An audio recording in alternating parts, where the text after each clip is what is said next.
Hey everybody, it's Tim with the University of Vinyl. Hope everyone had a fantastic Christmas break. We're in that in-between period now between Christmas and New Year's. Kind of a slow week and thought I would push out a new video. I've got a two-parter today. So first of all, I'm going to do a quick product review. First thing I've got today is a product review. These are a little bit rare for me. I don't do a ton of these. But I had somebody reach out with their product. They liked my channel and asked me if I would be interested in talking about it, and checked it out, and I thought, hey, why not? It's a cool product. It's for a certain niche in the vinyl community, and happy to kind of go through the paces today with the product and show you guys everything about it. I don't do a lot of product reviews. The last one I did was for the IKEA Calyx, the backspacer product. So go ahead and check out my playlist if you want to find out more about that. Actually, I'll probably drop a link to that review. But you know, with the IKEA Calyx, the cube system, there's always space at the back, and there's different ways to solve that problem, but the backspacer product is actually quite interesting, and I was impressed with it. I went ahead and made a purchase of my own backspacers. But today, I want to talk about something called the Cue78. This is the vinyl record storage display solution. So I'm going to talk about that. This is the actual package that I received. These guys are on Amazon, so if you like what you see, it's really easy to go ahead and order one of these up. Kind of a cool system that comes with a very, very simple and kind of an original instruction sheet. But I'll talk everyone through what this product is in just a few moments. That's the Cue78. The other thing I wanted to talk about, this might be one of the more random videos I've ever done. It's basically going to be a few records that I have picked up. I went back to Michigan over the Christmas break and managed to get into 2 different record shops and picked up a few records along the way. Despite the stammering and foot stomping of my wife, I managed to carve out about 45 minutes of browsing in 2 different shops. So I'm going to talk about that as well. Stay tuned.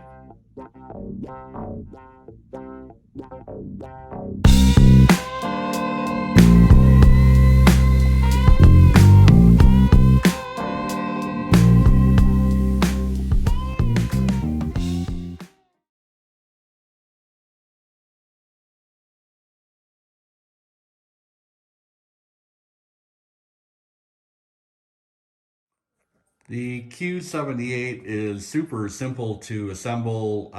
There are literally, let's see, we've got 1, 2, 3, and 4 parts involved.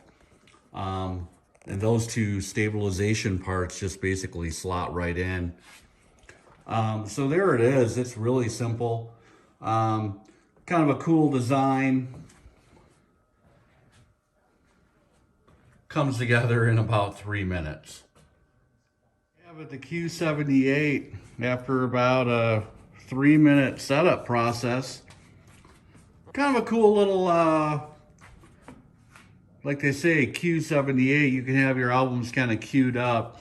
You know, I might get this for my niece. I got my niece a turntable for Christmas, and it says this will hold about 70 albums. Now, I'm using mainly single LPs. I'm not doing gatefolds because I did have a lot of gatefolds stacked up in here, and it kind of was a little bit off center just because of the more weight involved in the gatefolds on the left hand side. and I had it not being kind of stacked even, which I didn't like. But hey, a simple solution for kind of table side display of albums, especially someone who's just starting collecting. This is a nice little solution, very inexpensive. It gets 4.5-star average rating on Amazon, which is great. So thank you, Cue78, for sending me this along to check out and review. I appreciate it. I'm going to drop a link in my description if anybody wants to go ahead and purchase this. I am not benefiting in any way. They just liked my channel and sent me this along to check it out and kind of share the information. That is the Cue78 record storage, easy kind of flip bin storage solution. Disregard all that bourbon in the background. While visiting family in Ann Arbor, Michigan, I always, first of all, love to go to Carytown Market in Ann Arbor. It's well, in the summertime, it's a fantastic kind of local farmers market. They do have a freestanding building that's a year-round situation with a outstanding Monahan seafood, the Carytown Butcher. Sparrow Meat Market is the name. I was forgetting that one. And then upstairs, there's a whole bunch of retail. But recently, just down the street is Encore Records. It's a long-standing used vinyl store in Ann Arbor. They used to be closer to campus over on Liberty, and they've moved now over near the Carytown Market. So had a little bit of browsing time in there and picked up 2 records. First of all, I got Strength in Numbers. This is, of course, 38 Special. You know, 38 Special doesn't get a lot of play in the vinyl community, or maybe respect. You know, nobody really talks about them. But they were one of these crossover Southern rock pop, had a ton of hits in the 1980s. You know, their most famous album, I think, is Wild-Eyed Southern Boys. I'm looking for a copy of that. I haven't been able to find one yet.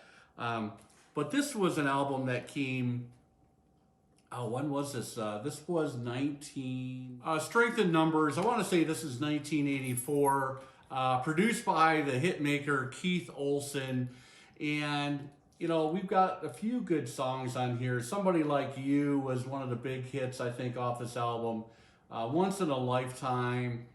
Has There Ever Been a Good Goodbye? 1 in a Million. Hearts on Fire. The main vocal person in the band, there was 2 people on vocals, typically. And this is kind of a cool die-cut cover. But basically, the guy who sang all the hits was Don Barnes. There is the band right there. Of course, Donnie Van Zant also on vocals and guitar. He went on to be the new front person for Lynyrd Skynyrd. Eventually left 38 Special when they decided to get Lynyrd Skynyrd back on the road. And 38 Special, the hits started to dry up in the late 80s. But that is kind of a guilty pleasure of mine. 38 Special. Really nice pressing of this record with a custom label. And was happy to find that. Jack, go lay down. So the second LP that I picked up at Encore Records in Ann Arbor was the debut album by an incredible female duo. I listened to this album tons when it first came out. Used to have it on CD. This is the 1989 self-titled, produced by Scott Litt of REM fame. These ladies were from Atlanta, Georgia, I believe. And heartfelt, emotional. You know, there was Emily and Amy. Amy was more of the punk attitude. Emily was, brought up on Joni Mitchell. Definitely more of a lyricist, more of a songsmith. But together, these two, and I think they're still around, they're still touring. They make a fantastic, they complement each other so well. That is the self-titled album from Indigo Girls. Not really easy to find out there. I was really kind of surprised to find this. Looks like Encore Records uses the, they put a date stamp when the actual album came into their shop, and it was only received on December 11th of this year, so it wasn't sitting around too long when I happened across it. That is Indigo Girls, self-titled 1989. What an incredible album. Closer to Fine, Secure Yourself, Kid Fears, Tried to Be True, Land of Cannon, History of Us. Fantastic album. One of my favorite bands from Minneapolis, Minnesota. Of course, the leader these days is Gary Loris. Mark Olson has drifted in and out of the band a couple times. When I saw the Jayhawks in Fort Collins, Colorado in 2011, maybe 2012, Mark Olson came back and they had a kind of a reunion album. I believe it was called Mockingbird Time. But this was one of their true classic albums, Hollywood Town Hall, originally released in 1992.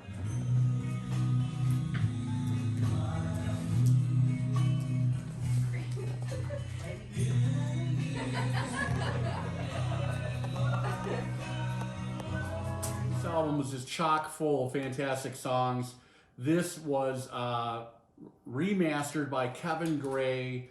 All of these Jayhawks albums, the early run of albums, have all been reissued, remastered. They're not easy to find. I actually found this at Found Sound in Ferndale, Michigan, and super pleased to have found that. Picked it up for $24, which is below Discogs median. So again, super happy. Remastered from the original master tapes, none other than Kevin Gray, Coherent Audio, 180 gram pressing. This thing sounds amazing. Some of the standout songs, there's not really a bad song on this album, in my opinion. Waiting for the Sun, Clouds, Take Me With You When You Go, Settle Down Like Rain, Wichita, Martin's Song. This is an absolute classic. Americana, alt country. The Jayhawks are up there as far as one of the best bands in that genre. Also found at Found Sound in Ferndale, Michigan. You know, Ferndale, Michigan is a real funky town, 30 miles north of Detroit in Oakland County. Typically known as fashionable Ferndale. Found Sound is really impressed with that shop. I'd never been there before. Wife and I met some friends for brunch at a restaurant right next door. We said goodbye to them after brunch. They took off, and I managed to squeeze in about 30 minutes of browsing time here. There's other things I could have purchased if I would have had a little more time. But I did find this. Warren Zevon, Life Will Kill Ya. First time pressed on vinyl. This was, originally put out in 2000. So I think this was the second to last Warren studio album before he passed away in 2003. Maybe it was 2002.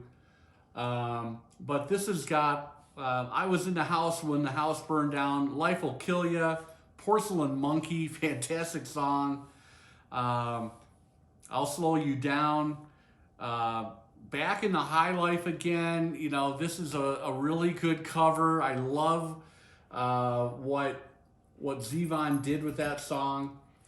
Track 9, My Shit's Fucked Up. You know, some of this stuff is, you know, maybe Zevon kind of knew in the back of his head that stuff was not looking great as far as physically and health wise with him.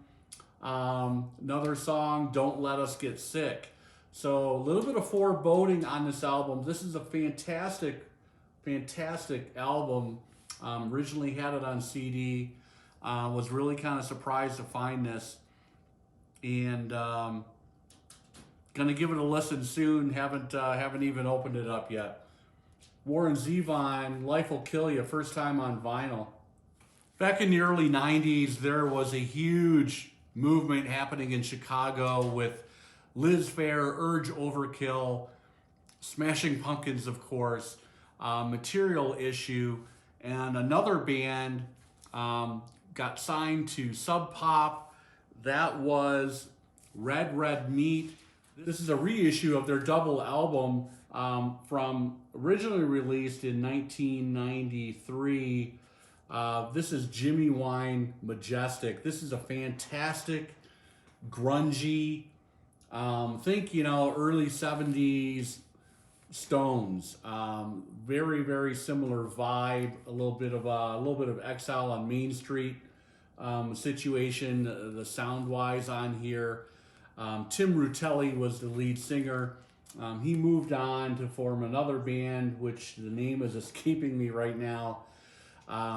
But if you like kind of grunge, early 90s, this is really tuneful, but really kind of, you know, slabs of guitar, good lyrics. Red Red Wine, Jimmy Wine Majestic, was really happy to find this. This is a 2014 reissue on Jealous Butcher Records. I have never seen this out in a while. Sorry, it's a 2015 reissue of the original 1993 album. Hey, that's a quick one today. I wanted to kind of get back into the video seat after my trip. And do check out Cue78, that vinyl record storage solution. It might not be for everyone, but I like the fact that it is kind of a low impact, doesn't take up a ton of room, can be easily set up maybe next to your turntable, on a bookshelf, etc. Thanks again to Cue78 for sending me a unit to try out. I really appreciate it. And everybody else, thanks for watching. Please do like the video and subscribe if you'd like to.